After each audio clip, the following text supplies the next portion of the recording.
বন্ধুরা, দুনিয়াতে দেখবেন কেউ শান্তিতে নেই। কথাটা এটাই বাস্তব। যারা বড় লোক আছে এরা কিভাবে একটু শান্তিতে থাকা যায় এই চিন্তা নিয়ে ব্যস্ত। তারা শান্তির পথ খোঁজে। আবার যারা গরিব আছে কিভাবে বড় লোক হওয়া যায় এই চিন্তা নিয়ে দেখবেন তারা ব্যস্ত। আবার যারা চাকরিজীবী আছে এরা তো কর্ম নিয়েই ব্যস্ত। এরা কিভাবে মনে করেন একটু ভালো সময় কাটাবে, তাদের কাছে সময় নাই। আবার দেখবেন যারা আমাদের মতো সাধারণ লোক আছে এরা সবসময় চিন্তা করে কিভাবে জনপ্রিয়তা লাভ করা যায়, জনপ্রিয়তা নিয়ে ব্যস্ত।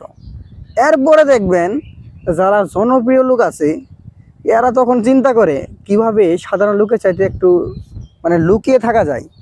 ঠিক আছে, কারণ তাদের জনপ্রিয়তা এতটা বৃদ্ধি পাইছে যে তারা একটু শান্তিতে বাইরে বেরোতে পারে না। তো এটাই বাস্তবতা, কেউ সুখে নাই, কিন্তু সবাই সুখী হওয়ার জন্য আলাদা আলাদা রাস্তা খুঁজে। এটাই বাস্তব।